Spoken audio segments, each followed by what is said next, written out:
John Olajide. I'm the founder and CEO of Access and the 2020 DRC Board Chair. On behalf of the Dallas Regional Chamber, welcome to our first virtual legislative speaker series event featuring Texas Comptroller Glenn Hegar. This event is presented by Toyota. And also thank you to our platinum sponsor, Ryan. Thank you so much. As you all know, much has changed since the DRC last convened a major virtual event like this. Of course, we're all still navigating the public health crisis of COVID-19.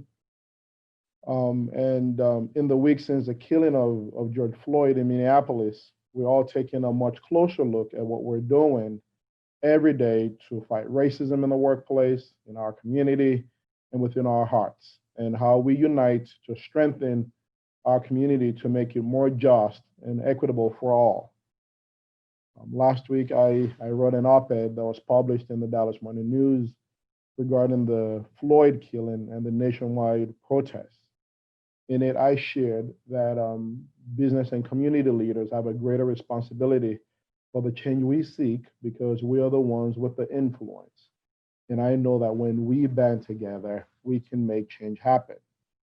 I am so very proud of all the leaders, especially our business and community leaders in this region. I was just heartened that nearly 100 DRC board members joined together in recognition of the senseless killing of Mr. Floyd and the many other Black people before him through an ad that was placed in the Dallas Morning News. I was also very humbled to represent the business community as part of the Dallas Mavericks Courageous Conversation on Racial Equity, which was hosted by Mark Cuban and St. Marshall. And the way I see it is that together, we must take a leadership role in the Dallas region to tackle racism and racial injustice and pursue equal opportunity for everyone. We all must accept the responsibility for transforming disparities in our community into opportunities to help include everyone in this growth and prosperity that we enjoy. And only through a commitment to that can we make the Dallas region the best place to live, work, and do business for all of our residents. It's equally necessary to ensure a path to prosperity for all Texans. So this conversation today is very, very timely. Today, we're going to hear from the elected official responsible for our state's financial health, Texas Comptroller Glenn Hegar. We're very grateful that he's joined us today. But before he goes, we'll hear from Chris Nielsen. He'll share remarks on behalf of Toyota, our today's presenting sponsor. Then he'll introduce the Comptroller and Grandma Jeffers of the Dallas Morning News, who will moderate today's discussion. You can use the Q&A function at the bottom of your screen to submit questions if you're able to do so.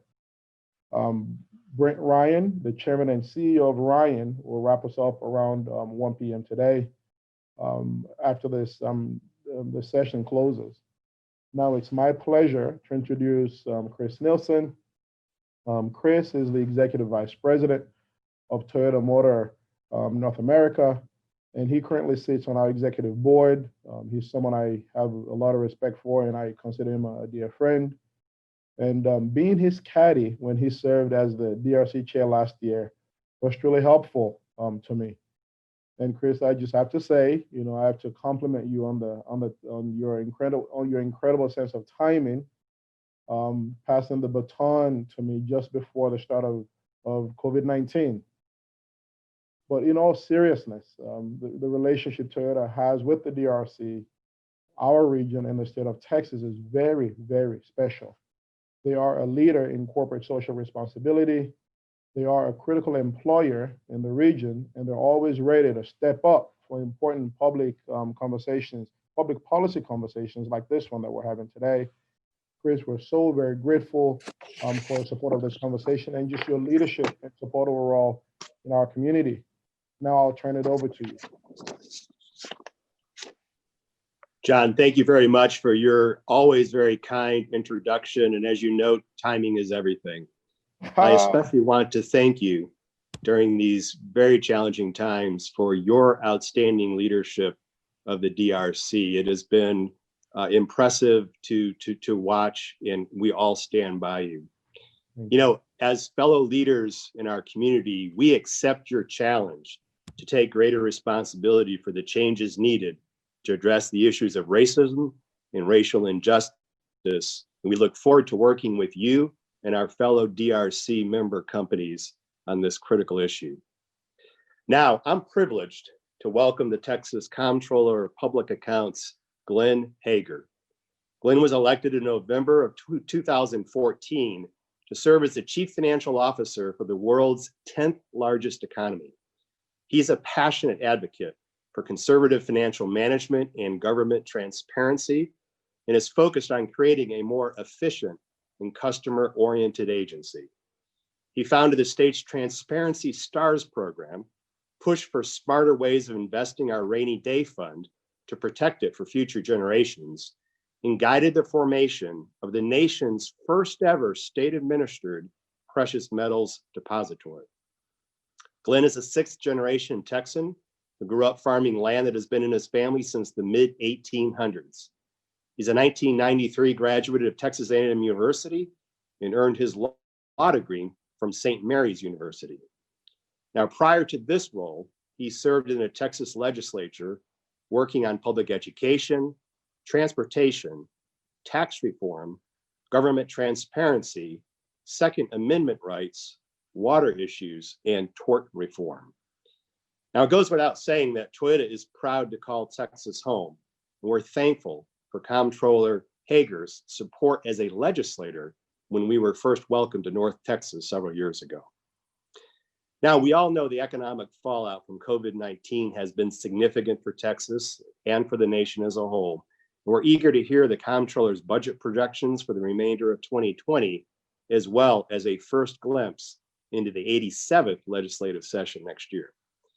Now, moderating the conversation is Gromer Jeffers, veteran political reporter at the Dallas Morning News and co-host of NBC5's Lone Star Politics, which airs every Sunday at 8:30 a.m. Welcome, Comptroller Hegar and Gromer. Thank you, Chris, and thank you, John. And thank you, Mr. Comptroller, for being here. We're grateful that you're here.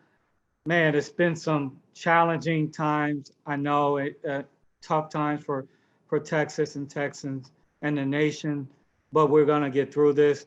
But take a moment to tell us where we are now and how we got here.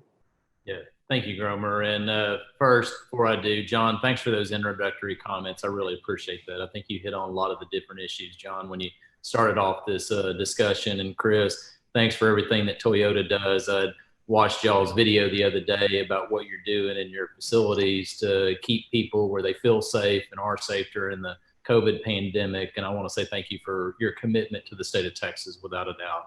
You know, we kind of flash back a little bit to February of this year, and I don't know about you, Gromer, and everybody else, but that feels like 1,000 years ago. I don't know what 1,000 years feels like, but it feels like a long time. It really does. It really does.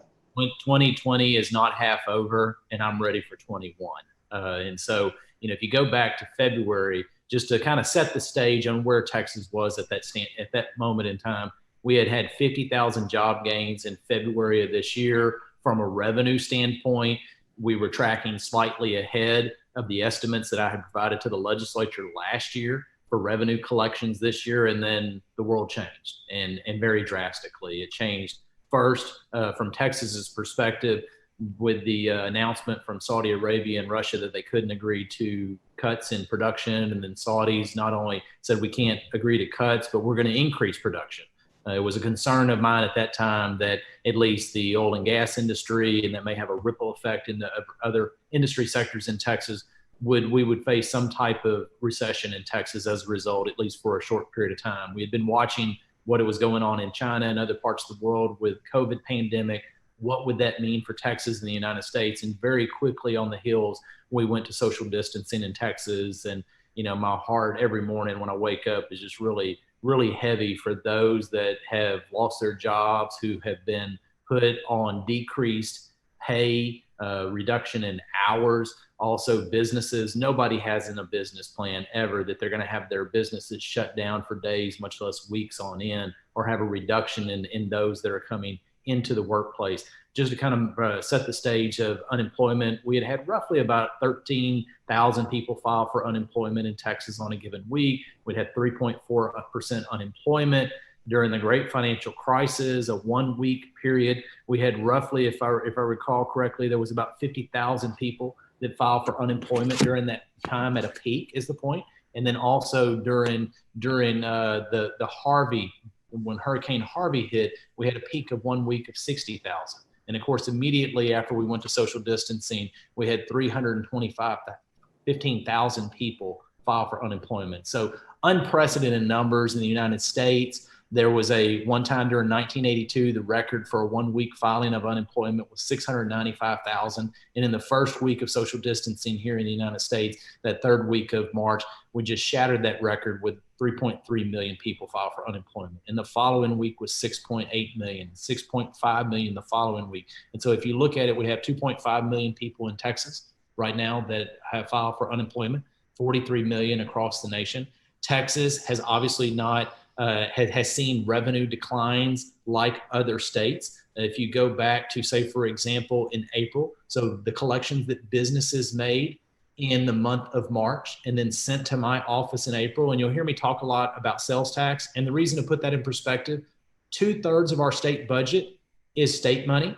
1/3 is federal dollars. Of the portion that is 2/3 of that $126 billion state budget, the total state budget, of the 2/3 portion that's state money, the biggest portion is tax collection. And of the tax collection portion, 57 to 58% is sales tax. And so that's the reason I talk more about sales tax, because that really determines the health of the state budget. And when we were social distancing for part of March, our revenues, when we collected them in April, was down 9.3%. And then the following month, as in last month in May, so when we were fully social distancing in April, they were down 13%. Now, to be all clear, I felt as though that number was going to be higher than that. However, dollars that people spent, either businesses and individuals, those that could work from home, making purchases to be able to transition from working home, were dollars spent in the economy. Also, dollars that were spent for people that were getting checks from the federal government, the additional dollars and unemployment dollars. Therefore, those are being spent. And then also people doing home improvement projects. I mean, like myself, normally I'd be in Dallas today, which is where I would rather be today, and then traveling back. But unfortunately, during those time periods, we have a little more time at home than we've had in the past, and people are spending some of those dollars. And so my point being is that initial downturn was not as deep as we thought it was going to be. What we still have yet to see is what will be the uptick. Right now, the recovery has begun in Texas and the United States. We think it's going to be a slow recovery. It's not going to be an immediate V-shaped recovery, as some were talking in the beginning, just an immediate rebound with these lows. It's going to be more of a slower recovery. And then the other question is, what do we have this fall or next spring if we have another wave? And does that turn into more of a W-shaped recovery? But in short, Texas started off with a stronger economic base than many other states in the nation. And so therefore, we know that we're going to have a rough time in the immediate. We've had these times before. We're going to be able to get through this one, but unfortunately, we think it's going to be a slow recovery. And the legislature next session will obviously have a much more difficult task on their hands from a revenue standpoint. But again, Texas, we have a large economic stabilization fund. We have a large balance in that fund, which is one tool in the toolbox that we have that other states don't have. And so we do have some additional tools in the toolbox. And I'll stop there, and then maybe we can get through it. Right. Questions that you probably have for me. Right. Well, let's start with this. I know lawmakers will be on pins and needles. Will you be updating your revenue forecast? And if so, when? Yeah, so I plan to update my revenue forecast in July. And the reason is I wanted to have several months of data in. I'd originally got some calls, and some of the reporters had asked, oh my goodness, Texas, y'all have a more difficult task than other states because y'all have a 2-year budget cycle. Well, one of the points I made is that we're not in the middle of a legislative session, unlike other states. Right. And so revenue agencies in other states were really having a difficult time. And some states have actually gone and done a continuing resolution because there's just so many uncertainties. And so what I wanted to make sure is get the data collection in April, get it in May, allow me to have a peek into this month's collections. And we're working on a revised revenue estimate right now. We plan to release that on the backside of July. But I have told legislators, I have told leadership that when we do that revision, expect that to be in the amounts of billions of dollars. Now, with that being said, I hope it's going to be single digit, not double digit numbers, which right now it seems with the recovery occurring, that's something that looks like we're narrowing down towards right now. Okay, well, on June 1st, you released the latest revenue numbers for some of the state's significant revenue sources. Can you walk us through that and how that is informing your economic outlook? Yeah, without a doubt. Just let me give you a couple of the numbers. As I mentioned, sales tax were down 13% compared to May of last year, which was a very large amount. You know, back we looked at the great financial crisis, we looked at for 9/11, we looked after several economic events, and typically you will have a lag in downturn in economic numbers from a revenue standpoint. However, I had made very early on, there would be no lag this time because of social distancing. And so motor vehicle sales tax, for example, was down 45% in the month of April when we collected money. But then last month, it was down 38%. So slightly better, but that 45% was the largest drop that we've had since 1983. Hotel receipts, as we all know, the hotel industry has been severely impacted, not just restaurants and retailers with bricks and mortar, but hotel receipts, tax receipts were down 63% back in April. And then last month, they were down 86%. So that was for the month of April collections that the businesses collect and then sent it to me. And that was a record going back to 1982.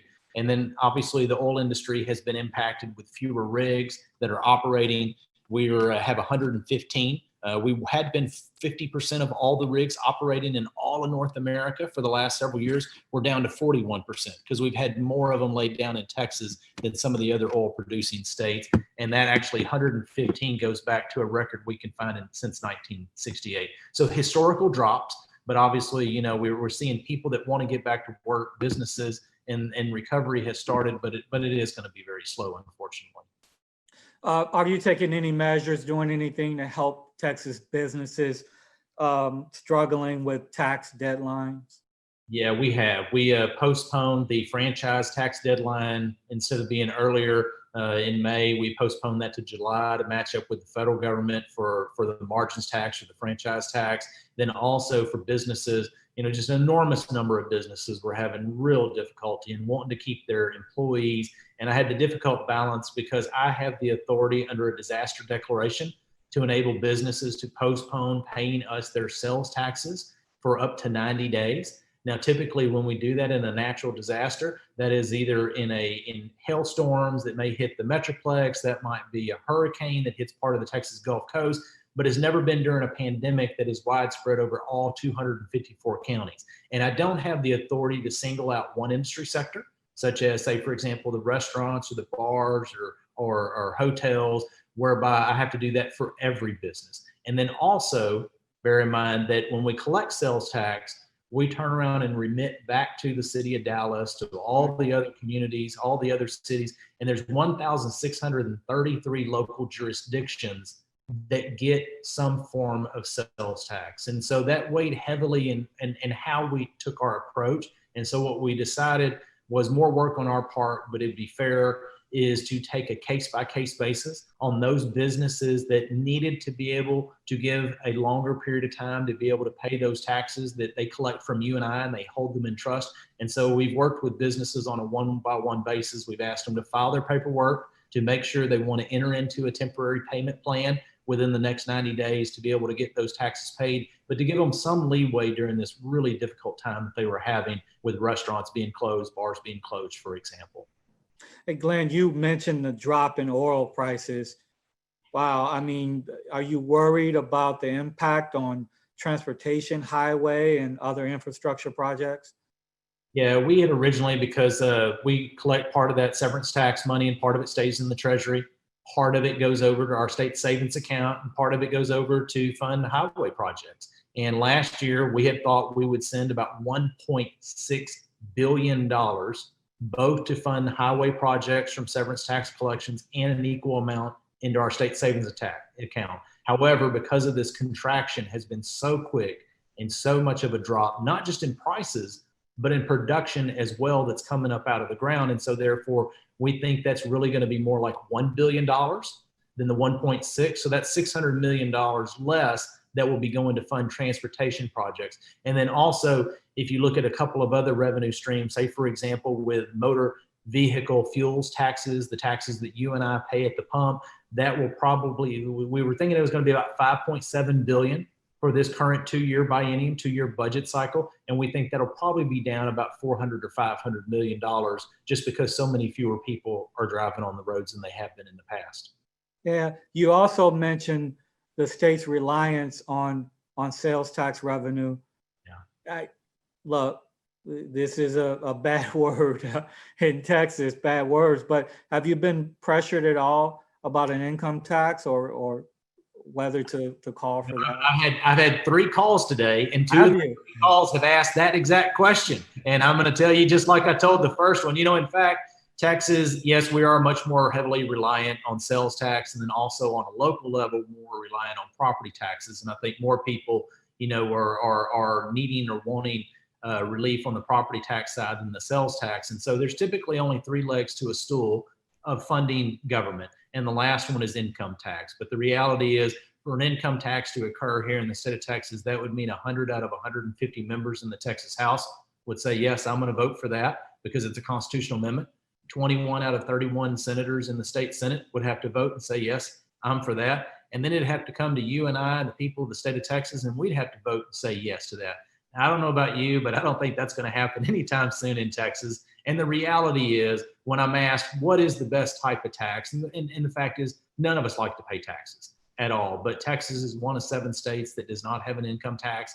And I do firmly believe that's one reason we've had economic growth, is because people are leaving other states. And just to make a point, people ask me, is income tax a more reliable stream of revenue for government? And in fact, it's not as reliable as a lot of people think, because I'll pick on either the East or the West Coast and make the point being, some of those states, it's not just income tax, but it's very much more on the higher income people, and that's capital gains. And so during this downturn in the market, you will see wide swings in the amount of capital gains that they are paying in an income tax. And so my point being is, states such as California, New Jersey, others that have income taxes and heavily dependent on capital gains, they actually see pretty wild swings in their revenue streams too. So it's not as stable as sometimes people may think it would be.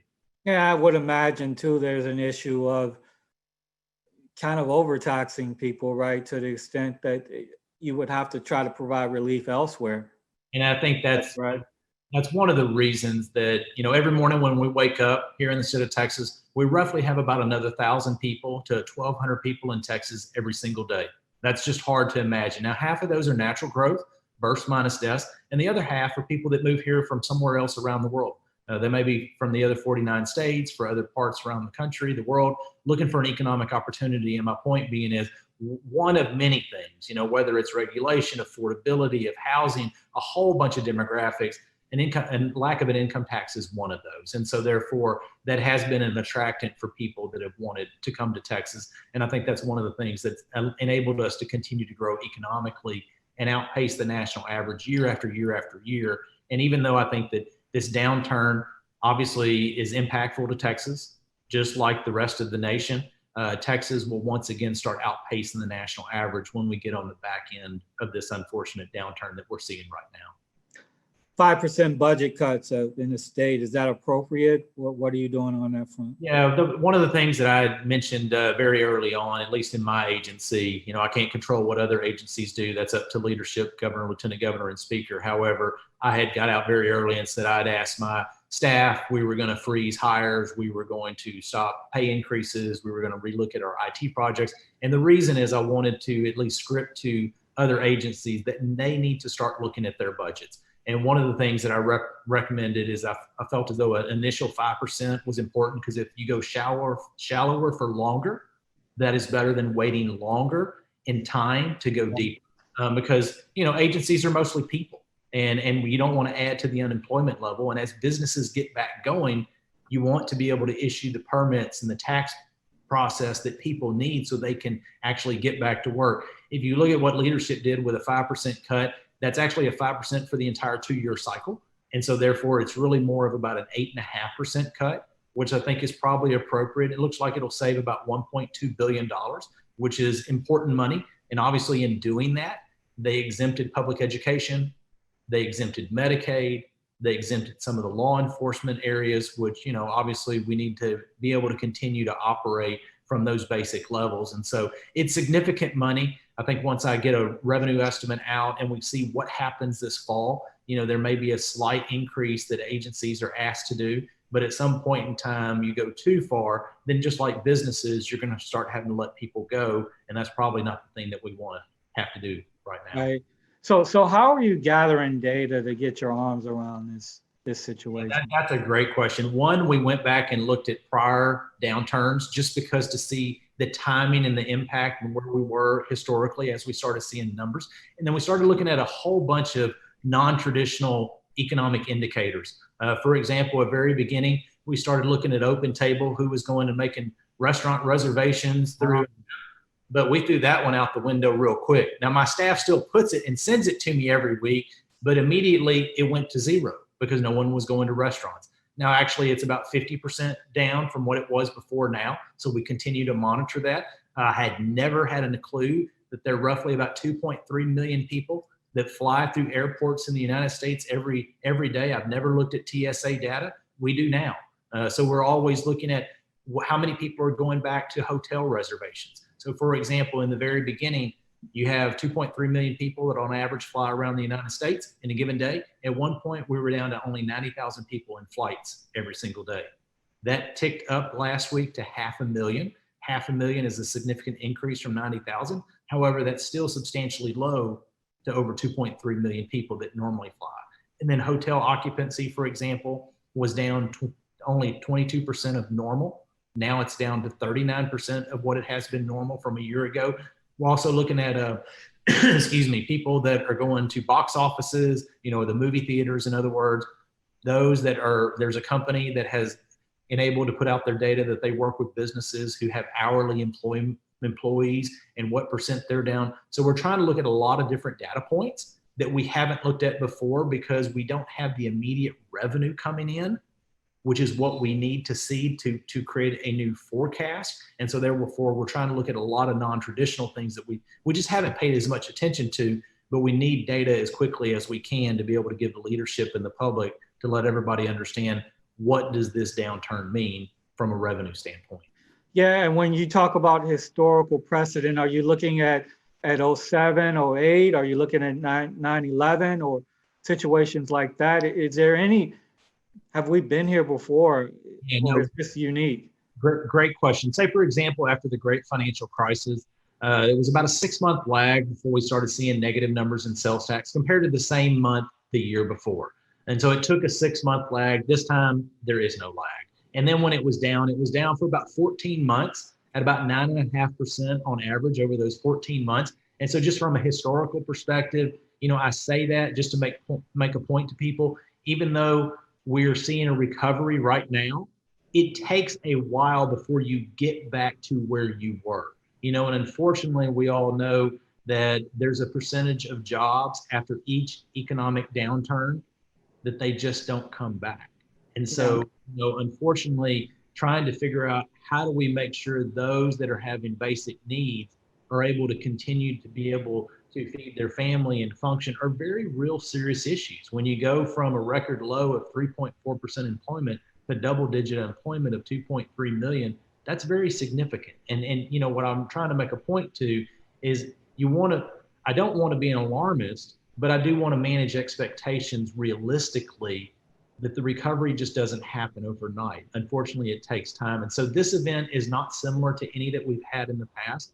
9/11, for example, people were not flying around, people weren't going to hotels. So we had similar record drops, but unfortunately this one is a much more impactful downturn just because it's not a certain industry sector. It's not the state of Texas. It's not just the US, but it's worldwide. And say, for example, whether it's our host Toyota, trying to get back and operating. And even though they want to get operating, if they can't get their supply chain from other countries, you're going to have significant issues. And so therefore you're seeing that in a lot of disruptions that are happening in businesses because they want to get operating, and Toyota has, but to make a point, there was a little bit of a lag from a manufacturing just because they need to get their supply chains from other parts of the world.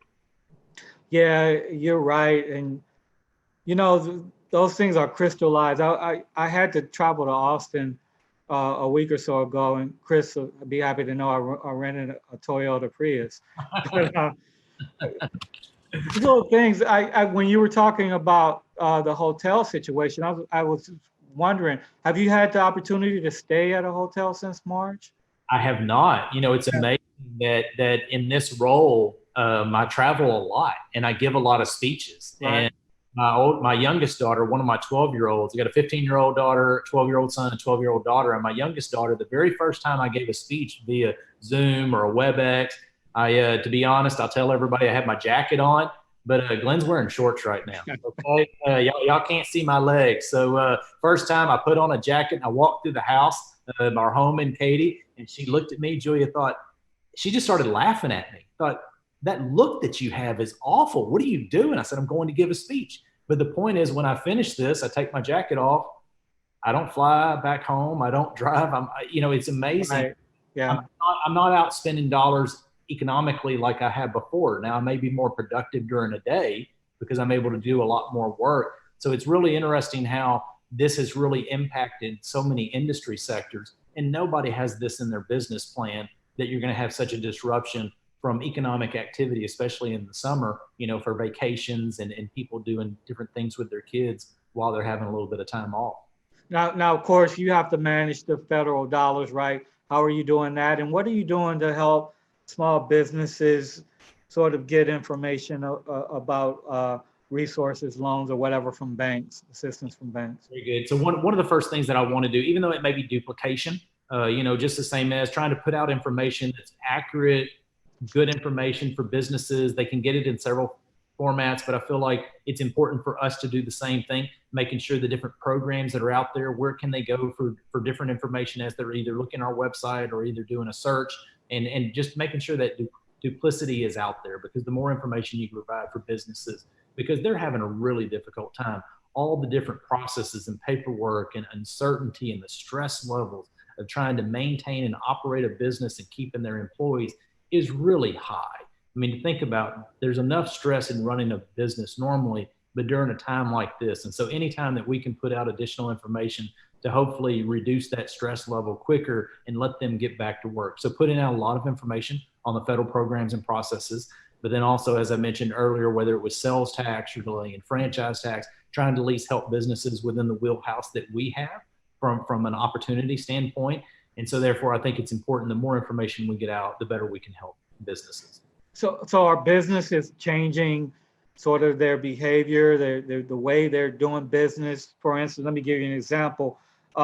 Maybe reducing their physical footprint, not gobbling up as much office space or using as much office space. Yeah, I do think that, I mentioned this to leadership in a letter that I sent to them in April to tell them of what were our revenue standpoints. I went ahead and made the point that come January 1 of 2021, that's when property values are appraised, and that's the official date that is being used. And so therefore their point is obviously mineral values will be down because of lower oil prices. But then also, to your direct question, I feel as though there'll be an impact to real estate values, especially for retail space. And then over time, not immediately as much for commercial space, because a lot of businesses, and including my office, I mean, we went to telework, all of a sudden flipped the switch. And luckily we did a test the week before the governor told all agencies to telework. We had about 2,500 of my 3,000 employees that teleworked as a test. And luckily it went off. The next week we were full teleworking. And so even to this date, I don't have all of my employees back in the office. And in fact, there's a high probability that we'll never go back to that level again.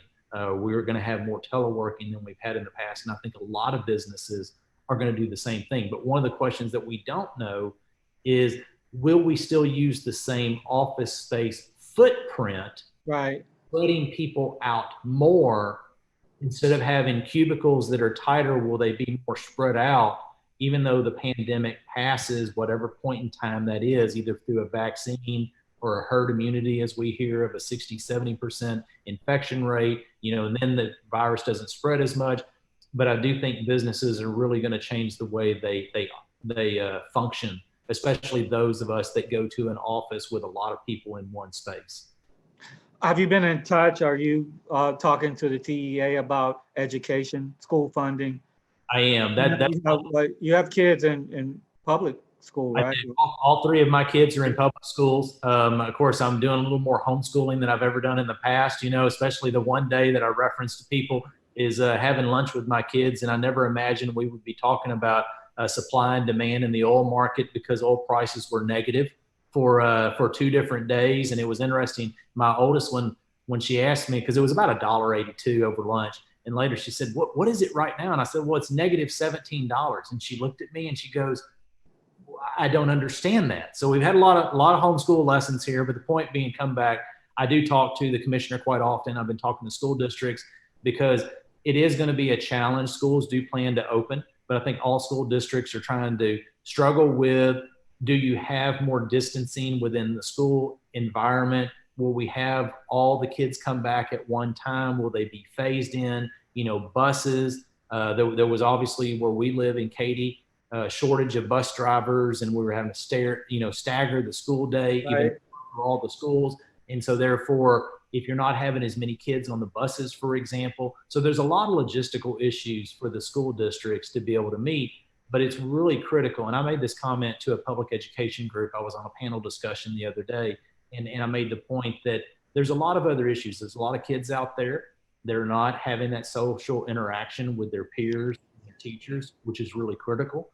I think this period highlights as much or more than ever that there are inequities, that a certain number of children, we have more children in the public school system now that are economically disadvantaged than we've ever had, and being able to have access to technology, being able to have access to capability to learn and not get behind. And so therefore schools are going to have to deal with a lot of these issues more so than they've had in the past. And so my point is, those are real significant hurdles because we don't want the children to get further behind, because we all know a good quality education will help them more in life than any other thing that can help them economically and change the direction of them and their families. So what kind of information, what sorts of information can businesses provide you to help you to figure out how to navigate and help them navigate this reopening? Yeah, one of the things that I've talked to every business group that I've had either a speech or a conversation with is any type of data or what they think is a sense. And I'll just take manufacturing for example, because of Toyota. Well, what Toyota may have and other car manufacturers will be different than manufacturing in the oil field industry sector. So one data point is not alone. So I think the more information and data we have, because we're really looking for non-traditional information than we've had before, just to be able to get a better glimpse so we can make better decisions and make sure that leadership has better information. And then also, I think it's an opportunity for us to reevaluate how we regulate and how we look at businesses, because there are so many disruptions that are occurring, the way we're going to do business. And so therefore, can Texas look at doing things different to enable businesses to be able to get back to work and not have the same regulatory paperwork that may not be necessary anymore because they're not functioning like that. So we want to make sure that we're treating people as the new, whatever that norm is of 2020 and not 2019. We're all talking about new norms, Mr. Comptroller.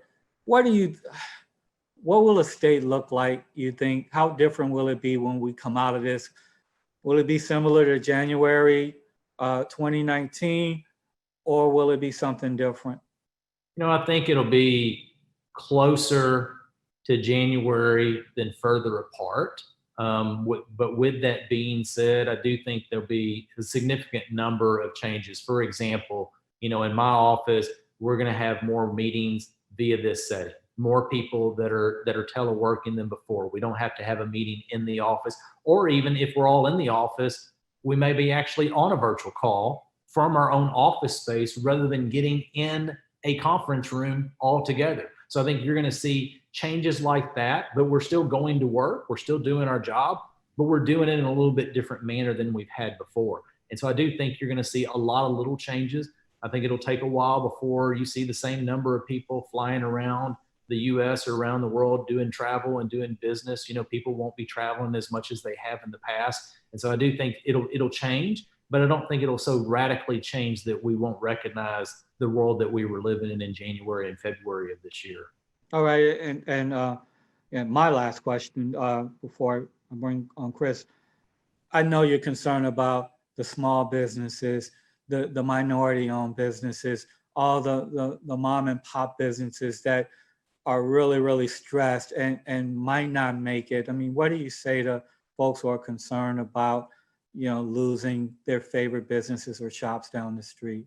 It's hard to watch. I mean, I've told so many people, I enjoyed my job a lot more back in February, a lot more. It's really miserable to watch people go through this. But I also know that we've had economic downturns before, people have had hardship before.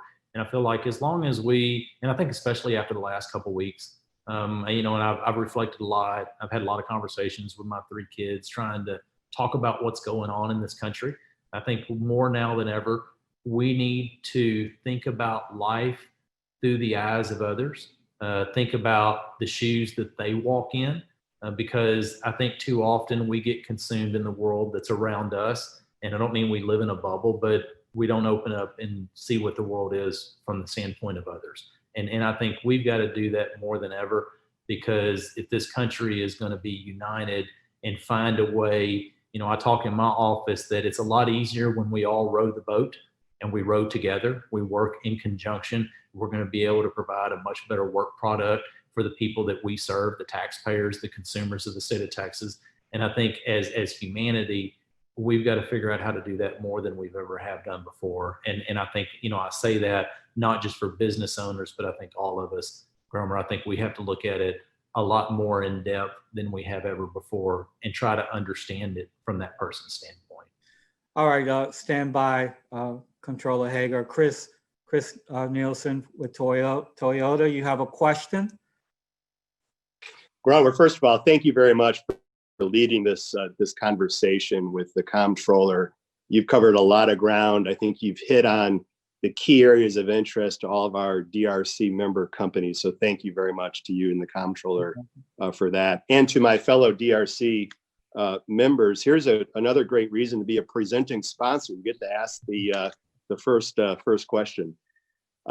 Comptroller Hegar, given that we're in unprecedented times, the legislature will have a very complicated task of prioritizing budget items. There'll be debates on the revenue side, on reduction of services side and the like. I'm interested to know your thoughts and perhaps your agency's role in the path about how to reduce the cost of delivering these services and programs, how to improve the efficiency of state government. Businesses have learned a lot on the fly over the last couple of months of how to use technology to innovate.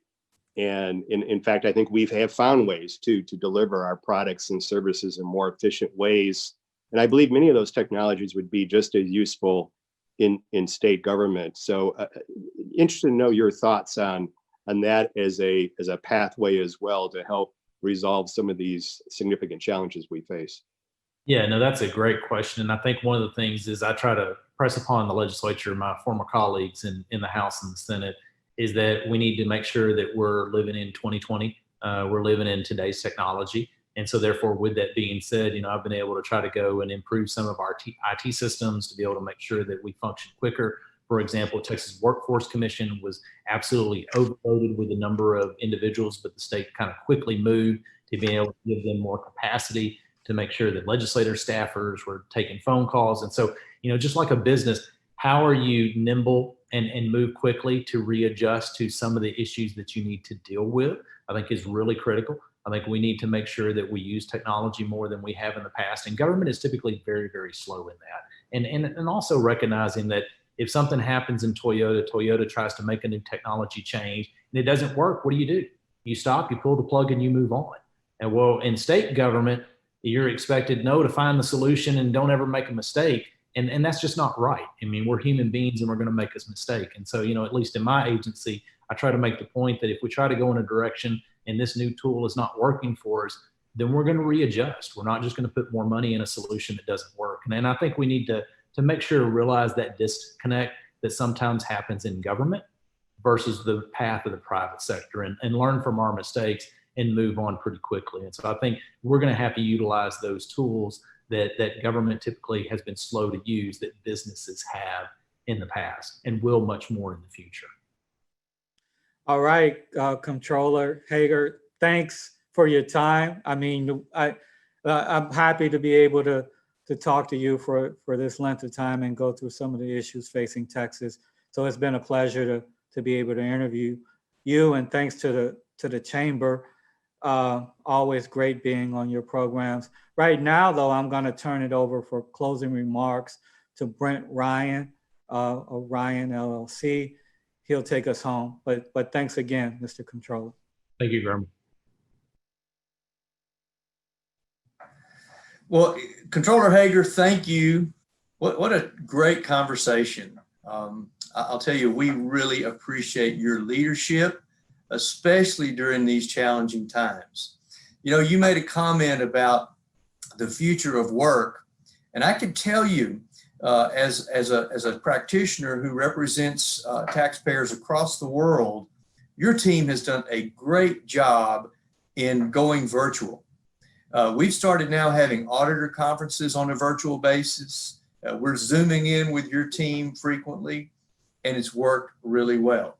And without calling out any names, I can tell you that some of your peers have not done nearly as well. In fact, some of them are still shut down, which is a little bit scary. So my hat's off to you, and we really appreciate your leadership. I also want to thank Gromer Jeffers of the Dallas Morning News. What a terrific job interviewing, and also Chris and the entire Toyota team for supporting and presenting this great event. We know your time is valuable, and we appreciate you spending it with us today. Please mark your calendars for Monday, July 20th. The Comptroller is going to release the state's budget revision. It's going to be a shot across the bow and the driving guide for the 87th legislature. And I know, Glenn, we're all waiting with bated breath on your revision. For a recap of this event, information on upcoming DRC events, and a variety of news and resources about the future of work and business in the COVID-19 era, please visit dallaschamber.org. The DRC team has been working tirelessly these past few months to keep that website updated. So please do check it out. Again, thank you all for joining, and I hope to see you in person soon. Stay safe. We're adjourned.